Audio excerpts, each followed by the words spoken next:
Hi guys. So I said I'd just take time to go through something like this. A lot of people do ask me what sort of reading do you recommend I could do. Um, you know, I always talk about the ability to be able to connect the dots with everything going on and so on. Okay, so pretty much when you look at a person, when a person is standing in front of you, and you got to figure out like what's the cause of the injury. People do come to us obviously having, I suppose, explored a lot of avenues, a lot of styles of treatment, and so on, with no real results. Okay, so I want to talk about my approach, and I want to help obviously as many people as you can with it, and leave some, I suppose, food for thought for some of you as well. So I'm going to really quickly fly through these and then dive into them in a little bit more detail on this miserable day, and hopefully it helps you. So we have, when we say, do we believe that it's a nervous system or is it a fascial system? Which is more important. People in the fascial system obviously believe that it's far quicker, that signals travel 5 times faster through a fascial system than it does through a nervous system. And they believe that some of the things that happen, for example, when we stumble, that the nervous system simply wouldn't be quick enough to send those signals through the spinal cord to the muscle to come back, to receive to the brain, to create the contraction. So that's what a nervous system is. Okay, you simply want to close that fist. The signal will have to spark off, come down through the down through your spinal cord, send the message back up, and bingo, we close. So that we take for granted things like that. So obviously I would have really investigated this type of stuff when my father was dying. Would have been like looking at that nervous system slowly slowing down, and looking back now, it was obviously things, and like people with Parkinson's and so on and different conditions, you can do a lot of mind muscle connection with training. You don't just obviously, like, the tablets are a phenomenal help and they slow down the shakes and stuff, but there's a huge amount of work you can do taking this nervous system and talking about training in general, reaction speed and so on. It's just a mind muscle connection. So that's what I would like to describe. It's information being sent down. So from the cerebral cortex, on the base of the skull, it sends all that info down through the body, creating what happens. Okay, that's what creates. So people get worried about a hamstring, or something like that, but really the brain has to wire its way down to that heart of the body. Biomechanics, understanding and doing as much research in biomechanics to truly understand what way the body is designed to move. Looking at the origin and insertion of every muscle, it creates a huge advantage for you to know all of those off by heart. Understanding about the periosteum, the bone of no matter where you're working, the fascial sheets on the bone. The closer you can get to the bone and to the origin and insertion of the points, the better. So this is why I say about massage therapy. If we just vaguely massage, they're great and all for just getting some blood flow going, but don't be too surprised if you haven't come away feeling amazing. And it's not the massage therapist's fault, it's the fact that they're still only working on the superficial muscle, wherever that is. The most common areas are obviously in the QLs at the back and so on. People get a lot of back massages and traps and neck. So traps and neck areas are always something to get extremely tight. However, they're only secondary. They're only being sent signals by somewhere else to cause pain. Understanding the human kinetic chain. Okay, the 5 stages: the intrinsic muscle system, the longitudinal chain, the lateral chain, the posterior chain, and the anterior chain, and understanding them inside out. Okay, and then being able to relate that to not only understanding it, but being able to physically see a human walking and running, and in a matter of seconds being able to go, okay, I can see that's where the problem is. Tensegrity, understanding the full history of tensegrity, how it came about, and so on. Planes of motion, really understanding your sagittal planes, your transverse planes. Postural changes due to stress, a huge one. We'll talk about that in a minute. Both linked here. Breathing. Okay, people often ask me, by the way, I don't get back to some people obviously, but somebody said to me, do you follow much of Wim Hof's work? So Wim Hof is basically a guy who has just researched all the previous thousands of years. I look at monks, I look at all sorts of guys, the really, really unique guys that are not on Instagram. Like, you look at the studies of when they talk about breathing. So no, I haven't looked at anything got to do with Wim Hof, but he's built a phenomenal career on breathing and cold therapy and so on, and fair play to him.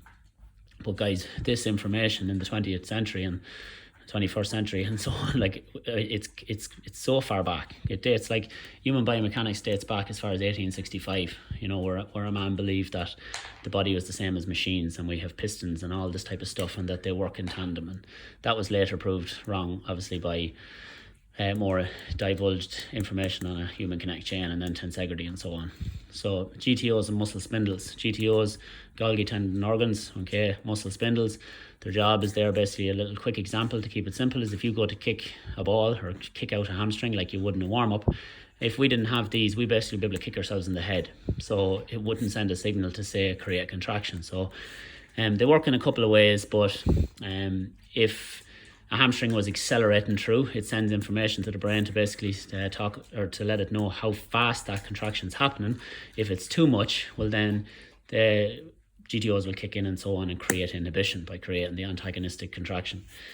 Synergistic dominance, compensation, inhibition. One of the biggest things that changed it all for me. My background was in strength and conditioning. Obviously, I always kind of talked a lot different about bodybuilding and learning how to switch off muscle fibers and, you know, not pulling energy from somewhere else. Like even if it was a simple bicep curl, you'll see someone bending the knees and flicking their way through. So they're only working the bicep about 20 to 30%.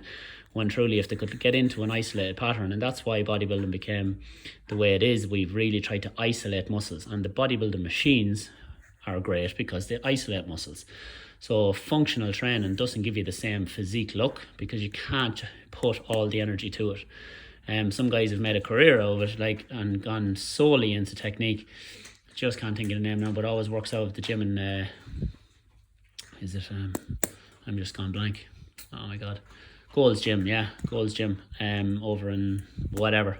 It's not the point, that's why I can't think, my head's focused on this.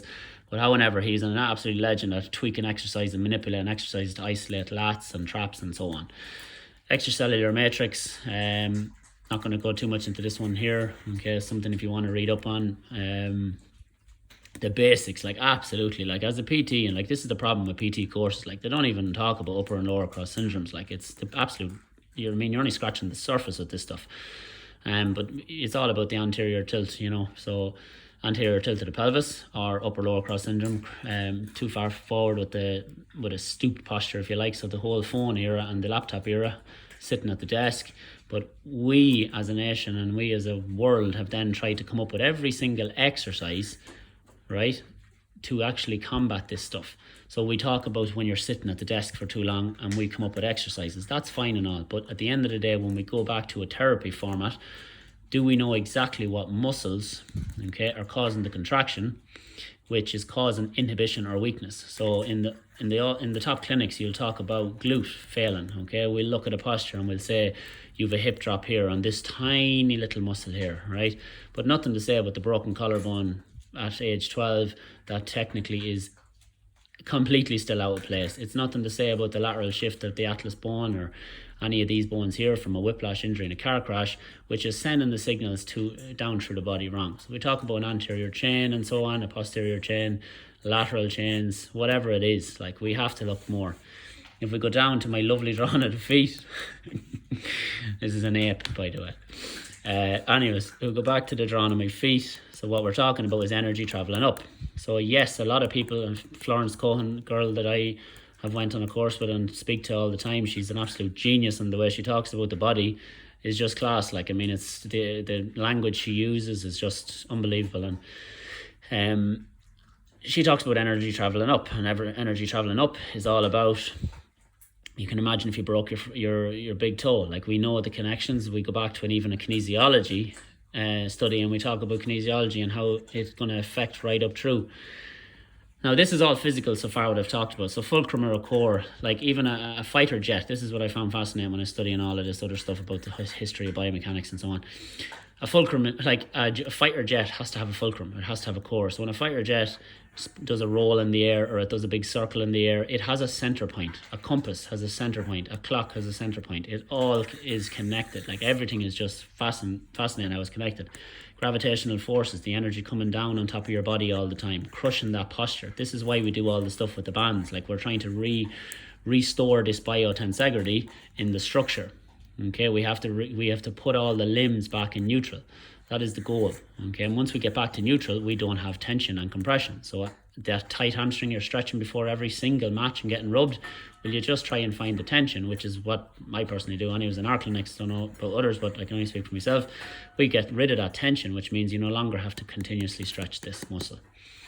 I haven't even touched on the emotional and physical side of things. I'm actually just looking at the time on the phone. It's 10 minutes right now. I'm going to have a second part of this where I'm going to divulge completely into the physical emotion and how we can see an adaptation to the posture, because it's massive.